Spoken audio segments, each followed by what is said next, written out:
तर सध्या परिस्थिती आपण बघतो आहोत, पुण्यात भीषण परिस्थिती आहे। पुणे जिल्ह्यात पावसाचा हाहाकार सुरू आहे। सिंहगड रोड परिसरात आता नागरिकांचं रेस्क्यू केलं जात आहे, तर निंबळनगर मधून सुद्धा प्रशासनाकडून नागरिकांना बाहेर काढलं जात आहे। नागरिकांना वारंवार आवाहन केलं जात आहे की जर तुम्ही इमारतीच्या वरच्या मजल्यावर असाल तर त्या ठिकाणाहून खाली या आणि परिसरातून बाहेर पडा। सध्या सिंहगड रोड परिसरातून आपले प्रतिनिधी प्रदीप कापसे आपल्या सोबत आहेत। प्रदीप, मगाशी नागरिकांशी आणि प्रशासनाशी सुद्धा तू बातचीत केलीस। नागरिक इमारतीतून बाहेर पडायला तयार नाहीये असं प्रशासनाचं म्हणणं होतं।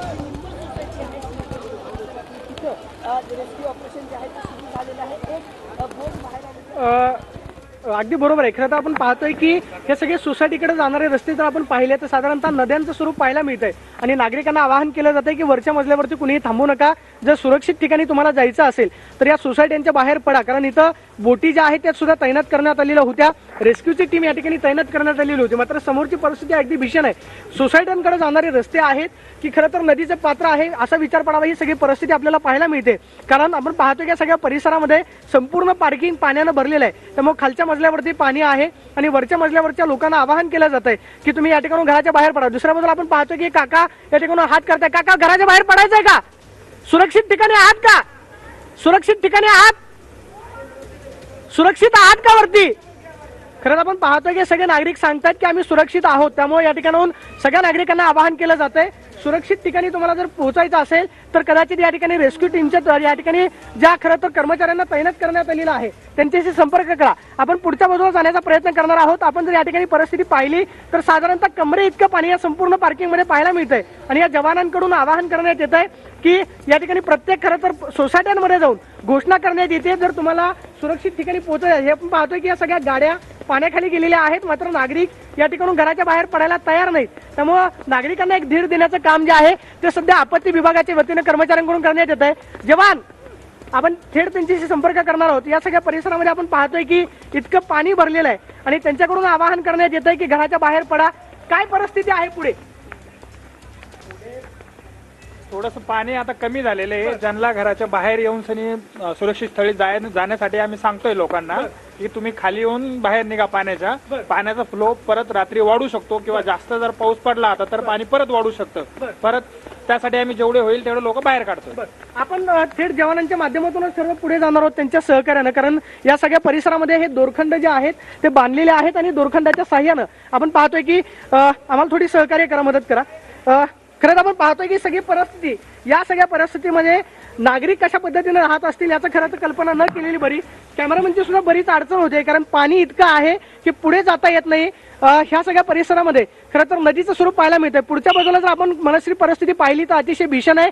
गाड्या सगळ्या पूर्ण पाण्याखाली गेलेल्या आहेत, म्हणजे पार्किंगमध्ये ज्या गाड्या लावलेल्या होत्या या सगळ्या गाड्या आपण पाहतो की या सगळ्या गाड्या आहेत पूर्णतः पाण्यामध्ये बुडून गेलेल्या आहेत, म्हणजे काहीच दिसत नाही।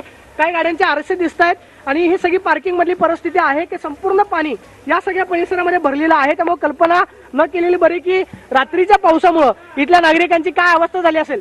काकी, सुरक्षित आहात का? पाणी आहे का वरच्या बाजूला?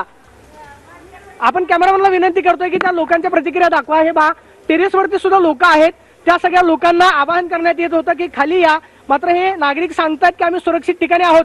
सुरक्षित आहात का? काय अडचण?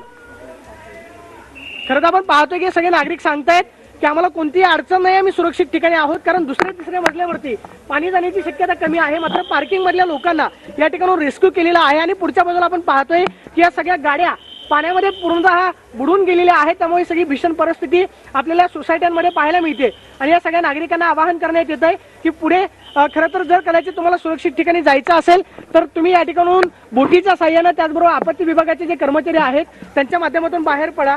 काय परिस्थिती आता सध्या? काय परिस्थिती काय आहे सध्या? आता व्यवस्थित आहे। पाणी जवळजवळ 4-5 फूट कमी झालेलं आहे, त्यामुळे आता काय लोक अडकलेत का? हो, 50 लोकांना आम्ही रेस्क्यू केलेले आहे। आपण थोडं पुढे जाण्याचा प्रयत्न करणार आहोत। या ठिकाणी खरं आपण पाहतोय की लाईव्ह सोर्स पूर्ण पाण्यामध्ये आहे, म्हणजे ही सगळी परिस्थिती आपल्याला पाहायला मिळते। पुढे जाण्याचा आपण प्रयत्न करतोय, मात्र पुढे जाता येत नाही, कारण ही सगळी परिस्थिती जी आहे पाणी भरलेलं आपल्याला पाहायला मिळतंय आणि हे सगळे जवान जे आहेत या ठिकाणून आवाहन करतायत। सोसायट्यांमध्ये अनेक नागरिक आहेत। काकी, तुम्ही सुरक्षित आहात का? घरामध्ये सगळं आहे का पुरेल असं? या साईडला जाऊ नका, टू व्हीलर वगैरे पाणी ओसरेल। किती वाजता पाणी भरायला सुरुवात झाली? पूर्ण भरलेलं होतं, रात्रभर पाऊस होता. आता घरी कोणी येणार आहे का इकडं? बर, काय सांगितलंय का तुम्ही त्यांना? बर, खरं तर मनश्री आपण पाहतोय की सध्या या ठिकाणून नागरिकांना सांगितलं जात आहे की आपण सुरक्षित ठिकाणी पोहोचा. त्यामुळे इथल्या नागरिकांनी सुद्धा येणाऱ्या नातेवाईकांना सांगितलेलं आहे की जर तुम्ही या ठिकाणी येत असाल तर पलीकडच्या बाजूला थांबा. त्यामुळे या सगळ्या नागरिकांची सुद्धा एक प्रकारे हेळसांड जे आहे ते झालेले पाहायला मिळते. आणि मी ज्या ठिकाणी उभा आहे आपण पाहतो की सगळ्या गाड्या आहेत.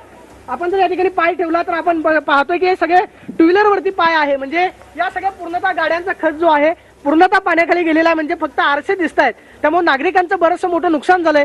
पाऊस आल्यानंतर पाणी शिरल्यावरती फक्त नागरिकांची हेळसांड होत नाही, आर्थिक नुकसान सुद्धा मोठ्या प्रमाणावरती होतं. कारण गाड्यांचं नुकसान झालेलं आहे, घरातलं सगळं साहित्य भिजतं. त्यामुळे या सगळ्या नागरिकांसमोर एक जीवन मरणाचा प्रश्न जो आहे तो उभा राहिलेला आहे. जर कदाचित खडकवासला धरणामधून पाण्याचं क्युसेक आवर्तन त्याचबरोबर पाण्याचा विसर्ग मोठ्या प्रमाणावरती वाढवला तर एक प्रकारे अडचण जी आहे ती या सगळ्या नागरिकांची होऊ शकते. त्यामुळे सगळ्या नागरिकांना आवाहन करण्यात येतंय की तुम्ही सुरक्षित ठिकाणी पोहोचा. सुरक्षित ठिकाणी तुम्हाला जायचं असेल तर आपत्ती व्यवस्थापन विभागाच्या कर्मचाऱ्यांशी संपर्क करा. हे सगळं करत परिस्थिती आपल्याला सिंहगड रोडवरती पाहायला मिळते. मनश्री.